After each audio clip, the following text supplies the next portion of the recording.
어제는 정월 대보름이었습니다. 달 보셨습니까 어제?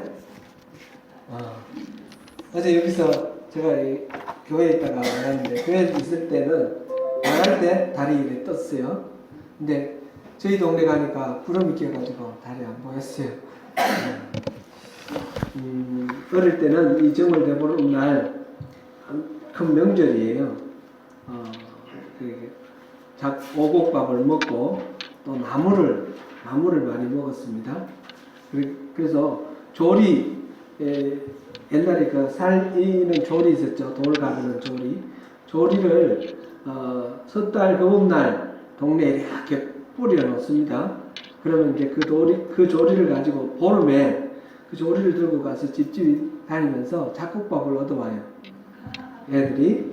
그래서 여러 집에서 만든 잡곡밥을 모아서 그렇게 먹고 그랬던 기억이 납니다. 그리고 이제 저녁이 되면 오후에 이제 동네 뒤에 큰 산이 있었는데, 유봉산, 저희 동네 뒤에는 유봉산이 있었어요. 봉황새가 노는 산이에요. 거기 올라가서 달을 봅니다. 그 위에 산 꼭대기에 올라가서 달집을 만들어서 불을 피우고 달을 만데, 그러니까 겨울철에 바람이 많이 불고 그 모든 그 식물들이 말라 있을 때, 메마를 때, 이럴 때에 달불놀이를 하기 때문에 산불이 많이 나요. 그래서 저희 동네 뒷동산은, 그 유봉산은 해마다 보름날 불이 나가지고 늘 이렇게 새롭게 이렇게 풀이 나고 나무들이 없었어요. 근데 이제 제가 이렇게 나중에 고향 가보니까 그 완전히 나무로 꽉 들어차 있더라고요. 그래서 지금은 동네에서 보니까 보름이라고 달 보러 가는 사람도 없고 그런 것 같아요. 그리고 또 석전이 있었어요. 석전. 돌싸움 하는 게 돌로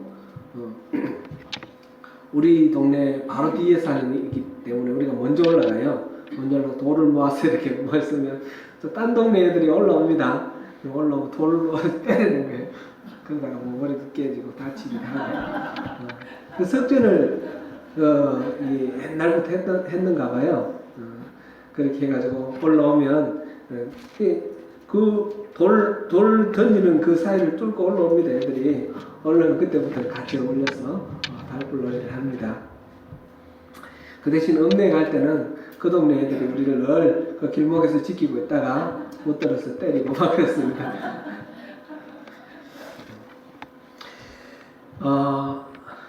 보름 요즘은 그런 추억도 없지요. 아무튼 겨울에는 야채도 많지 않고, 요즘은 그 온실 재배를 하기 때문에 많지만 옛날에는 야채도 많지 않고, 그러니까 말려서 갈무리해 놓은 그런 나물, 이거를 먹고, 또는 그때 막 양지 쪽에 새롭게 나오는 그런 나물을 이렇게 먹음으로써 비타민 C를 비롯해서 여러 가지 부족한 영양분을 채우는 게 아마 이 풍습이 생긴 하나의 동기가 아니겠는가, 이런 생각도 듭니다. 어쨌든 보름을 맞이해서 오늘 또 우리 민집사님이 나물을 또 준비를 하셨어요. 나물 맛있게 드시고 명절 잘 보내시기 바랍니다. 제가 유튜브로 이렇게 간증을 듣고 말씀을 듣고 이렇게 하는 중에 배우 최수종 씨 간증을 좀 들었습니다. 최수종 씨가 고등학교 졸업하고 이럴 때에 아버지가 사업을 하시다가 망했나 봐요. 그래서 완전히 알거지가 되었고, 아버지가 그 충격으로 일찍 돌아가시고 어머니와 이렇게 노숙 생활을 했다고 그럽니다. 노숙자라는 말이 나오기 전에 노숙 생활을 했다 그랬습니다. 한 데서 잠을 자려고 이렇게 누워 있는데 어떤 사람이 신문지를 주면서 이거라도 덮으라고, 이거라도 덮으면 따뜻하다고 그러면서 신문지를 주더래요. 신문지를 이렇게 덮었는데, 덮으면서 눈을 이렇게 살짝 떠보니까 그 신문지를 준 사람은 자기보다 훨씬 더 못하더라는 거죠. 자기는 지금 그래도 따뜻한 잠바, 두툼한 잠바를 입고 와서 이렇게 누웠는데 신문지를 준 사람은 그조차 없는 그런 아주 좀 초라한 행색의 그런 사람이었는데 그래서 기도를 했다고 그럽니다. 하나님께 하나님 어떻게 해서 저 사람은 저보다 훨씬 더 추워 보이고 더 안 돼 보이는데 제게 따뜻하라고 신문지를 주는 그런 마음의 여유를 가졌습니까? 하나님 저도 그렇게 여유를 갖기를 원합니다. 그렇게 기도를 했답니다. 그렇게 기도하고 잤는데 아침에 일어나서 이제 하나님에 대한 원망이 그전에 계속 있었어요. 그래서 길 가다가도 하나님을 막 원망하고 왜 우리 집 망하게 했냐고 그랬는데 그날 아침에 일어나서 감사의 마음이 들더랍니다. 그래서 감사해야 되겠구나. 더 이상 원망해서는 안 되겠구나. 내가 이러고 있어서는 안 되겠다. 그래서 젊을 때니까 나이 20살 이 정도 된 것 같아요. 그러니까 그때부터 막노동을 하고 자기 어머니를 보니까 어머니를 저렇게 바깥에서 주무시게 하면 안 되겠다 해서 막노동을 닥치는 대로 그렇게 일을 했다고 합니다. 용산구청은 자기가 지었대요. 실제로 자기가 지은 게 아니라 그때 벽돌을 날랐다는 거죠. 어떤 상황에 대해서 똑같은 상황에 대해서 우리가 마음을 어떻게 먹느냐에 따라서 우리의 액션, 리액션, 반응이 달라질 수가 있다 하는 것을 생각해 보게 되었습니다. 요즘 우리 뉴질랜드에서도 그런데 신종 코로나 바이러스 때문에 이 마스크 사기가 참 어렵죠. 우리 조국 대한민국에서 들려오는 소식들을 보니까 하루에 800만 개를 생산해낸다고 그래요. 그런데 그 많은 수량을 만들어내는데 이 마스크를 구하기가 어렵다는 거죠.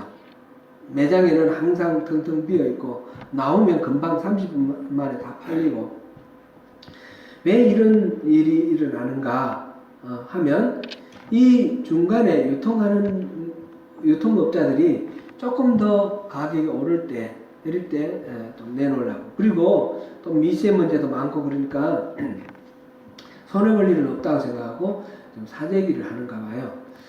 그래서 실제로 필요할 때에 코로나 바이러스로 모두가 다 이 마스크가 필요한데 필요할 때에 그것을 구하기가 어려운 그런 형편에 놓여 있다. 그런 뉴스를 봤습니다. 그저께 뉴스에는 마스크를 밀반출하려다가 단속을 하자 수만 개를 내버려두고 달아났다는 그런 기사도 나와 있습니다.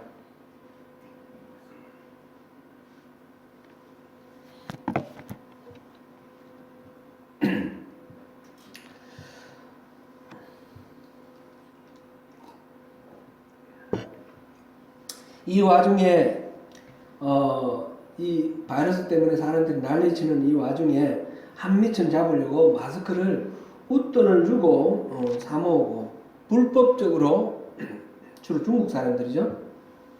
밀반출을 하려고 하다가 이제 밀반출을 단속하는 거예요. 공식적으로 세금 내고 정상적으로 수출을 하라 하는 것이 수출을 금지하는 건 아닌데 수출을 하라 그러는데 밀반출을 하려고 그러다가 적발돼서 잡히고 무서워서 내버려두고 도망가고 이런 일이 생기는 것입니다. 어려운 중에서도 어떤 사람은 서로 도우려고 신문지 한 장이라도 나누는 사람이 있는가 하면 어려운 가운데 놓여있는 사람들을 이용해서 또 한미천 잡으려고 그렇게 또 하는 사람들도 있습니다. 이것이 오늘날 우리가 살아가고 있는 이 현실 세계의 모습입니다. 특별히 우리 하나님의 사람들, 우리 그리스도인들은 어떤 마음으로 살아가야 할까 또 깊이 한번 생각해 볼 만한 그런 때입니다. 오늘은 사울과 다윗이 일하는 걸 통해서 우리가 이 일에 대해서 제가 4번 하고 마치겠다 그랬는데 아무래도 좀 부족한 것 같아서 한 번 더 이 일에 대해서 그리스도인의 일과 영성에 대해서 사울과 다윗을 보면서 다시 한번 또 점검해 보려고 합니다. 성경에 나오는 이스라엘의 첫 번째 왕이 사울입니다. 사사기에서 보면 막 온 나라가 혼란 속에 빠져 있는데 그 사사기를 기록한 사람은 이 나라에 왕이 없으므로 저마다 자기 소견에 옳은 대로 행해서 이런 어려움이 있었다. 그런 아마 그런 뉘앙스로 그런 대목이 여러 군데 나오고 그래서 하나님이 이 사사기 시대에 왕이 필요한 것을 이렇게 이 사사기 저자가 강조한 것 같습니다. 룻기에는 어떤 이야기가 나옵니까? 룻기는 쭉 이어서 결과적으로 이 이스라엘의 왕이 될 다윗의 족보가 나오는 것입니다. 룻을 통해서 하나님이 왕을 어떻게 세우는가 그것을 이렇게 이야기하고 있습니다.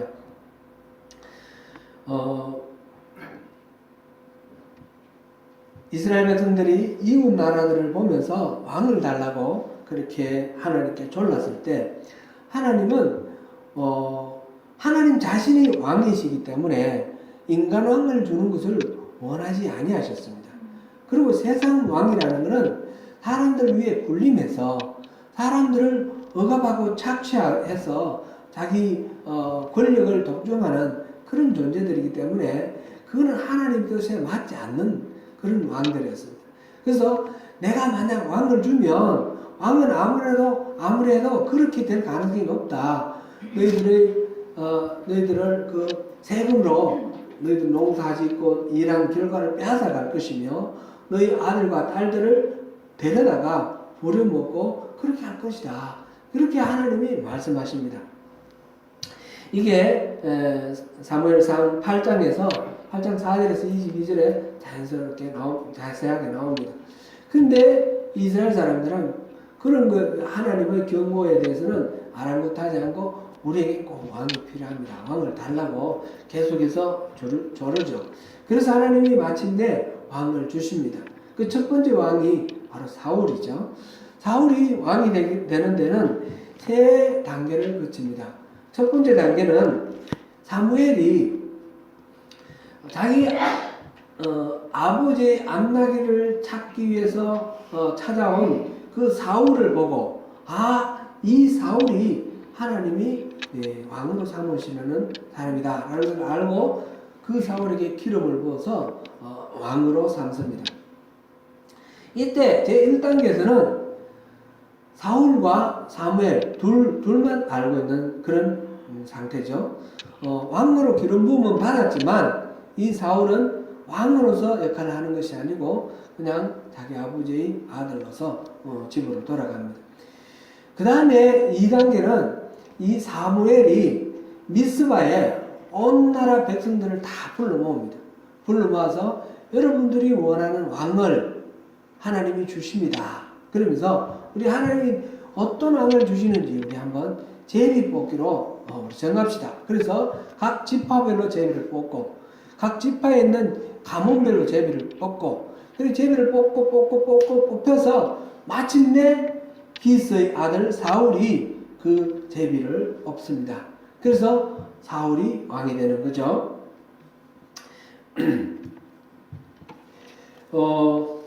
첫 번째 사울이 그 기름 부음 받았을 때 사무엘로부터 기름 부음 받았을 때 그때 돌아가는 길에 보니까 선지자들과 만나서 함께 이렇게 예언도 하고 하나님이 새 마음을 주셨다 그랬습니다. 사무엘이 처음 기름 부어 주셨을 때 사울에게 기름 부었을 때 그럴 때에 하나님이 사무엘을 통해서 기름 부으신 거죠. 그럴 때에 하나님이 사울에게 새 마음을 주셨다 하는 것이 성경에 기록되어 있고요. 이 두 번째로 이렇게 제비를 뽑아서 왕이 되었을 때 그럴 때 사울은 이 행구 가운데 그러니까 보따리들 가운데 숨어 있었다 그랬어요. 키는 다른 사람들보다 어깨보다 더 컸다 그랬으니까 뭐 키가 한 2m 정도 되지 않았을까요? 이 장대한 키에 얼굴도 잘생기고 이런데 근데 자기 자신이 뽑혔는데 그 사람들 앞에 나오기가 부끄러워서 숨어있는, 어떻게 보면 자존감이 좀 떨어지고 그런 사람 같아요. 어떻게 보면 좀 순진하고 겸손하다고 할 수도 있겠고요. 어쨌든 자기를 과시하고 자기를 잘난 체하고 이렇게 나서기를 좋아하는 그런 성품은 아니었어요. 그랬습니다. 세 번째는, 이 두 번째 단계까지 갔을 때도 사람들은 모두 다 제비를 뽑은 이 사울을 왕으로 인정하지 않았고 많은 사람들이 그를 반대했습니다. 그래서 이 사울은 자기 집으로 돌아가서 농사를 짓습니다. 농사를 짓고 있는데 암몬 사람 나하스 왕이 이스라엘을 침공해 들어왔습니다. 암몬은 그 이스라엘 동쪽이죠. 동쪽. 거기서 침공해 들어오면 바로 붙어 있는 데가 길랏 지방입니다. 그 길랏 야베스 사람들이 이 암몬 사람들의 공격에 스스로 방어할 수가 없어서 항복하겠다 그러는데 항복을 받아주지 않습니다. 그래서 12지파에 급히 구원을 요청합니다. 사울에게 그 구원의 요청이 들어왔습니다. 사울은 이때 하나님의 영이 감동시켰다 그랬습니다. 하나님의 영으로부터 감동을 받고 노가 격하여서 화가 나서 자기가 농사 짓고 밭을 갈고 소를 끌고 들어오다가 그 소를 듣고 소를 12토막으로 잘라서 12지파에게 보냅니다. 우리 동포 길랏 야베스 사람들을 구원하자. 여기 모두들 오라 해서 12지파들이 그때 모여서 함께 이 암몬과 싸움을 합니다. 그래서 암몬을 물리치고 이스라엘을 보호를 하죠. 이때에 이 사울은 말하자면 민족의 리더로서 정치적 리더십을 보여준 것이 되었고, 그래서 모두가 다 한마음 한뜻이 되어서 실질적으로 미스바에서 선출된 이 사울을 왕으로 인정을 합니다. 그래서 왕으로 즉위를 하게 되는데, 이때에 사람들이 그 이전에 미스바에서 왕으로 선출되었을 때에 왕을 인정할 수 없다라고 말했던, 사울을 비하하고 공격을 했던 그 사람들을 이참에 죽여버리자, 그렇게 말을 합니다. 그랬을 때 하나님이 우리를 구원해 주셨는데 이 기쁜 날 우리끼리 서로 싸우고 죽이면 안 된다. 그래서 죽이자는 의견을 이제 받아들이지 않습니다. 이때까지 보면 사울은 왕이 왜 자기를 왕으로 세웠는지 압니다. 왕은 다른 나라, 이웃 나라의 왕들처럼 군림하면서 자기 권력을 부리는, 그러기 위해서 백성들을 착취하고 부려먹는 그런 존재가 아니라 이스라엘을 보호하기 위해서 하나님을 대리해서 이스라엘을 다스리고 지키고 보호하는 그런 역할이 바로 이스라엘 왕입니다. 이거는 두고 사무엘 상하, 열왕기 상하 계속해서 이스라엘 왕들이 평가를 받을 때에 그 기준이 되는 그런 것입니다. 사울은 이때까지 바르게 하나님의 마음을 품었다, 이렇게 볼 수가 있겠죠. 그런데 사울이 이후에 왕으로 공식적으로 왕으로 즉위한 후에 왕의 일을 하면서 왕의 일에 익숙해지면서 점차 원래의 마음에 품었던 그것을 잃어버리게 됩니다. 왕의 일을 바르게 감당하지 못하고 마침내 하나님으로부터 버림을 받습니다. 그 첫 번째 사건이 믹마스에서 블레셋과 전쟁을 치는 그런 단계에 있었습니다. 이 전쟁을 할 때 사무엘이 떠나면서 7일 후에 올 테니까 기다리라 그랬는데, 적은 가까이 다가오고 있고, 이 적을 바라보고 군사들이 겁이 나서 도망을 갑니다. 그래서 자기가 사무엘이 오면 번제를 드리려고 기다리고 있다가 사무엘을 기다리지 못하고 마침내 자기가 왕이 제사를 드립니다. 이 일로 인해서 하나님께서 사무엘을 통해서 버리겠다는 그런 말씀을 하십니다. 두 번째 사건은 아말렉과의 전쟁에서 하나님께서는 사무엘을 통해서 이 아말렉을 진멸하라. 그 아이로부터 가축 모두 다 절대로 남기지 말고 다 죽이라. 그렇게 말씀을 하셨습니다. 그랬는데 이 사울이 전쟁에서 이겼습니다. 아각 왕을 포로로 잡았고, 그리고 이 살찐 소와 살찐 염소 이런 것들을 다 죽이지 않고 진멸하라고 하시는 하나님의 말씀대로 따르지 않고 따로 이렇게 남겨뒀습니다. 사무엘이 오니까 하나님 말씀하신 대로 그 명령대로 다 지켰습니다. 이렇게 보고합니다. 저 소가 우는 소리, 염소가 우는 소리는 뭡니까? 그랬더니 제사 지내려고, 제물로 쓰려고 좋은 것은 살려놨습니다. 그렇게 이야기를 하죠. 이때 사울은 사실상 백성들의 그 환심을 사고 백성들의 마음을 얻기 위해서 하나님의 명령을 어긴 것입니다.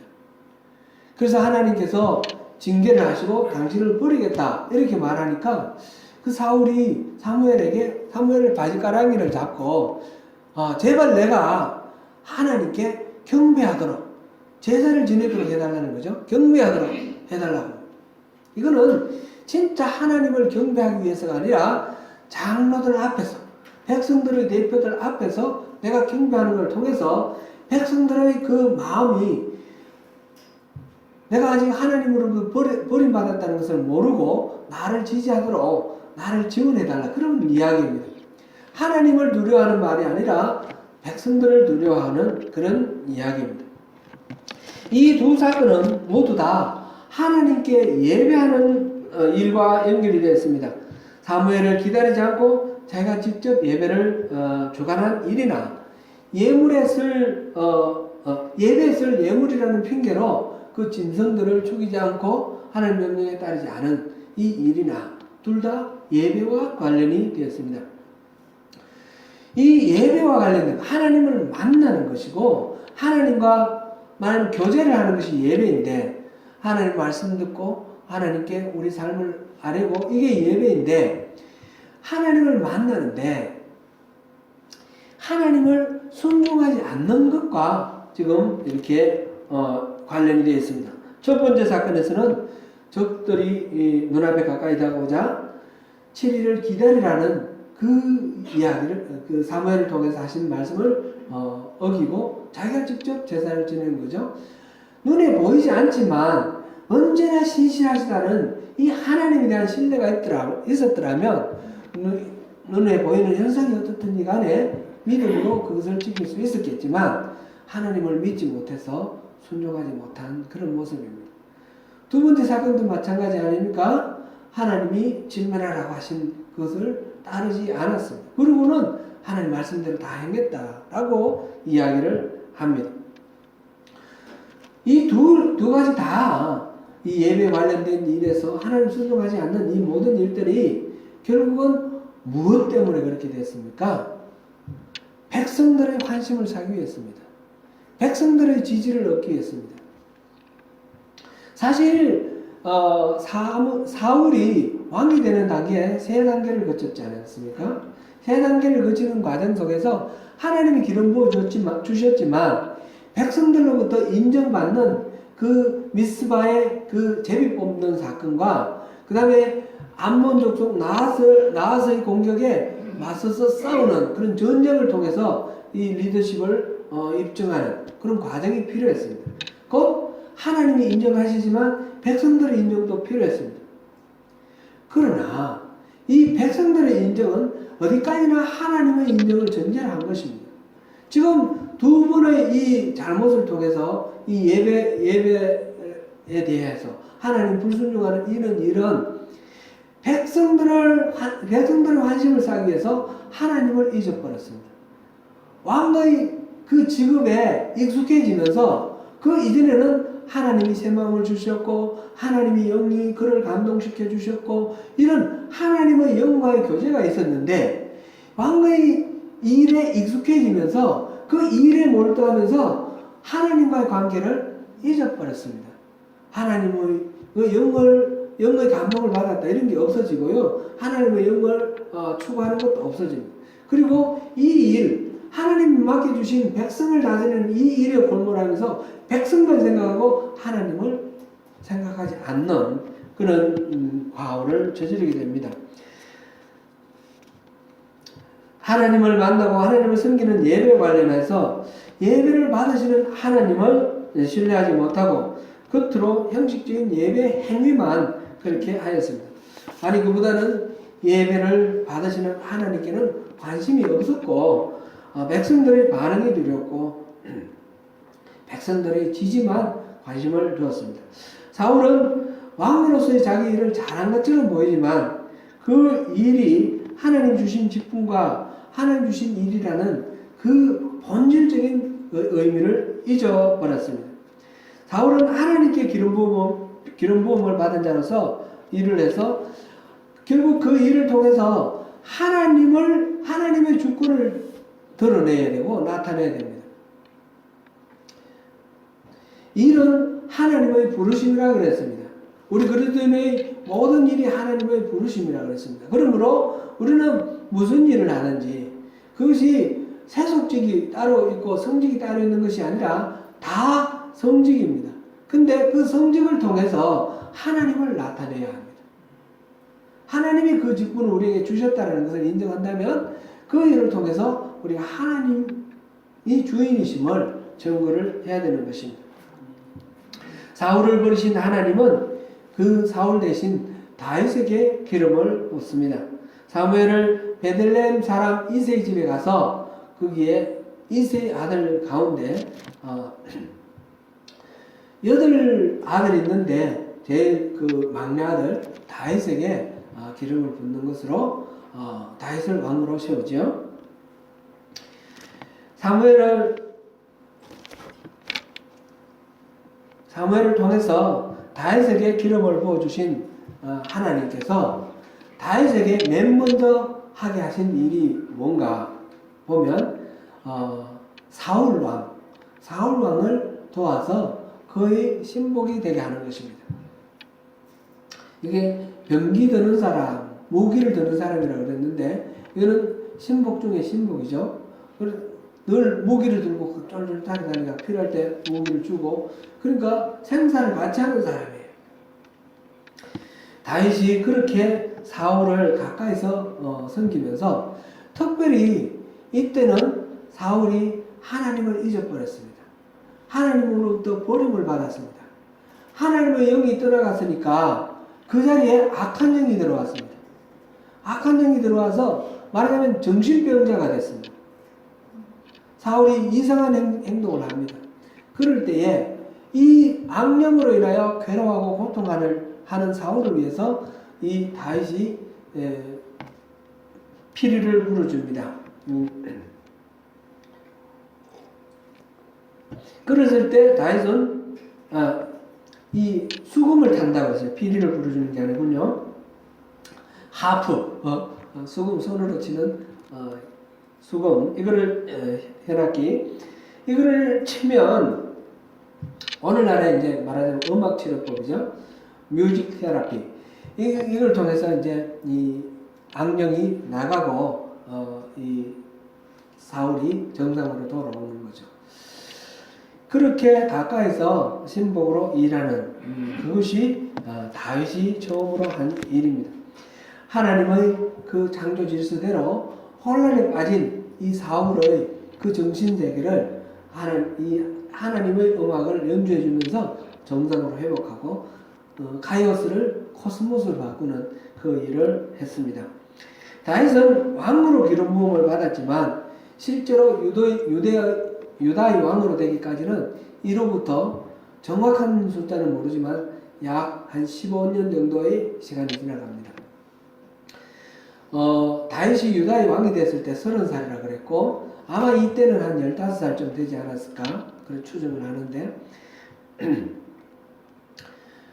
그 세월 동안 다윗은 이제 전쟁에 나가서 장군으로서 전쟁을 수행하기도 하지만 사울로부터 미움을 받아 쫓겨나서 광야에서 끊임없이 도망자의 생활을 하게 됩니다. 때로는 산적이 되어서 나발 같은 사람을 이렇게 지켜주는 그런 걸 우리가 또 성경에서 보는데 그 주변에 도적들이 출몰하지 못하도록 이 지방을 이렇게 또 치안을 담당하는 산적으로서 선한 산적 그런 역할도 하기도 합니다. 다윗은 어느 곳에 있든지 이스라엘의 왕이었습니다. 광야를 헤매고 도망다니고 나중에는 그 블레셋 적국인 블레셋에게 피신을 해서 시글락이라는 곳에 있을 때에도 그때도 여전히 다윗은 기름 부음을 받은 이스라엘의 왕이었습니다. 실질적으로 왕과 같은 그런 역할을 하며 이스라엘 유다 사람을 보호하고 지키고 다스리는 그런 역할을 합니다. 반면에 왕의 자리에 있던 사울은 실질적으로 왕의 자리에 있었지만 하나님의 그 은혜로부터 끊어지고 피폐한 상태에서 심지어는 나중에 점쟁이를 찾아갈 정도로 그 사무엘이 조언해 준 것을 듣기 위해서 죽은 사무엘을 불러내기 위해서 점쟁이를 찾아갈 정도로 하나님과는 단절된 상태, 피폐한 상태, 그런 상태에 있습니다. 하나님이 일하실 때 우리 주님 예수 그리스도도 하나님이 일하시는 걸 보고 일하셨습니다. 하나님이 우리에게 직분을 맡기시고 하나님이 우리를 부르셔서 일을 주실 때 그럴 때 하나님이 같이 일하기를 원하십니다. 우리가 무슨 일을 하든지 제가 교회에서 또 목회를 할 때는 목회하는 현장 속에 하나님이 함께 일하시고 제가 버스 드라이브로 운전을 할 때는 그 운전할 때 하나님이 함께 하시는 것입니다. 여러분의 일터에도 마찬가지입니다. 하나님이 여러분들을 부르시고 하나님의 일꾼을 삼으시고 그래서 결국 하나님의 킹덤 빌더로 여러분을 통해서 하나님 나라를 회복하시고 하나님이 사람으로 이렇게 쓰시기를 원하실 때에 어느 곳에 있든지 여러분들이 저와 여러분들이 일하는 그 현장에 하나님이 함께 하시면서 하나님이 일하시기를 원하시는 것입니다. 사울처럼 자기 이 왕의 일에 능숙해져서 하나님하고 무관하게 전쟁하고 나라를 다스리는 그런 상태는 하나님의 사람이 아닙니다.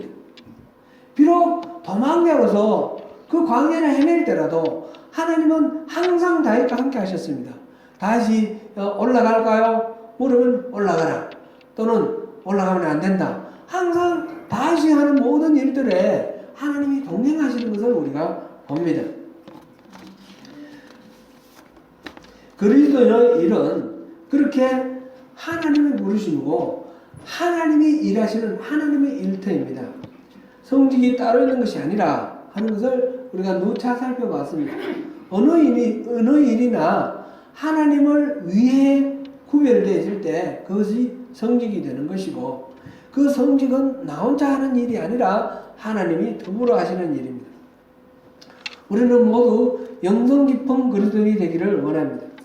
영성은 다름 아니라 신의 성품입니다. 물론 이 영성은 악한 영도 있고 선한 영, 하나님도 있는데 악한 영, 악령의 지배를 받으면 우리가 악한 그런 존재가 되는 것이죠.